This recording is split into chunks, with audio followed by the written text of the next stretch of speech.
Shalom, shalom aux 12 tribus d'Israël dispersées dans le monde entier. Que la grâce et la paix de Yahuwah, notre Maître, soit sur chacun d'entre vous. Par le souvenir de notre Père Abraham, Yitzhak, Yaakov.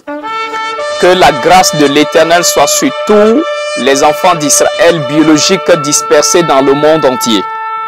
En ce jour, même si nous sommes dispersés aux quatre coins de la terre, nous demeurons une nation, nous demeurons un peuple souverain que l'Éternel lui-même a choisi du milieu de tous les peuples de la terre. Aujourd'hui, je viens préciser encore une fois et vous présenter le drapeau d'Israël antique, le drapeau des enfants d'Israël biologiques.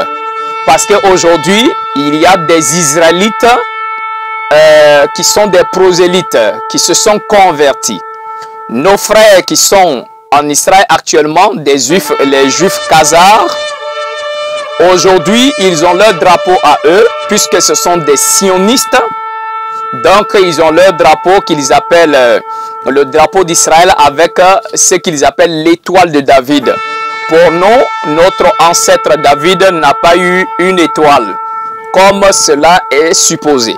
Mais plutôt, dans le livre d'Actes des Apôtres, il est dit qu'il y a des gens qui avaient soulevé l'étoile du Dieu Rapha.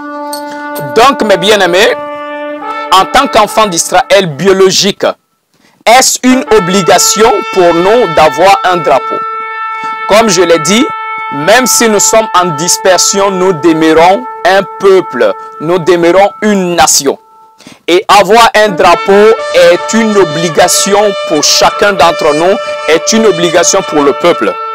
Comme cela est dit dans le livre de Josué, le chapitre 4, le verset 5 à 7. Voilà ce qui est dit. Passez devant l'arche de Yahuwah, votre souverain, au milieu du Jourdain, et que chacun de vous prenne une pierre sur son épaule selon le nombre des tribus des enfants d'Israël, afin que ce soit un signe, en hébreu hôte, au milieu de vous.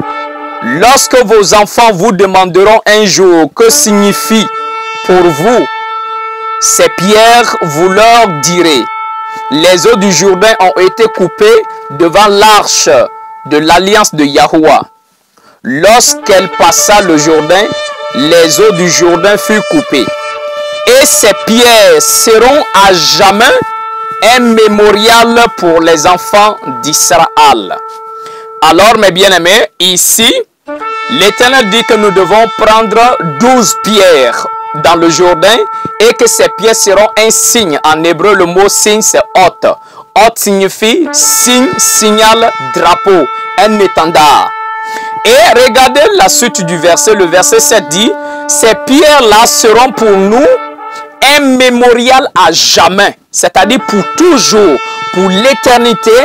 Ces pierres-là, les 12 pierres, doivent être un mémorial pour les enfants d'Israël. Il dit même demain, quand vos fils, vos descendants vous poseront la question pourquoi les 12 pierres ont une importance pour vous, et dit, vous allez leur raconter ce qui s'est passé. Donc le drapeau que vous voyez, on a 12 pierres sur le drapeau. Donc la partie jaune, on a 10 pierres et de l'autre côté, on a 2 pierres qui sont isolées.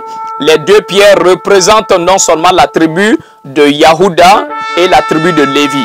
La tribu de Lévi qui est sacrificateur et la tribu de Yahuda qui est la royauté. Et on a les autres tribus qui sont alignées. On a également le symbole du chandelier qui représente la présence de l'Éternel. Donc les couleurs du drapeau, que ce soit la couleur violette, le rouge, le jaune, tout ça, ce sont les couleurs du tabernacle quand l'Éternel a demandé aux enfants d'Israël de bâtir son tabernacle où il demeurera parmi nous. Voilà pourquoi c'est une obligation d'avoir un drapeau. Que le Tout-Puissant vous accorde sa grâce. C'était le Kohen Hanazi Nezeria et moi je vous dis Shalom.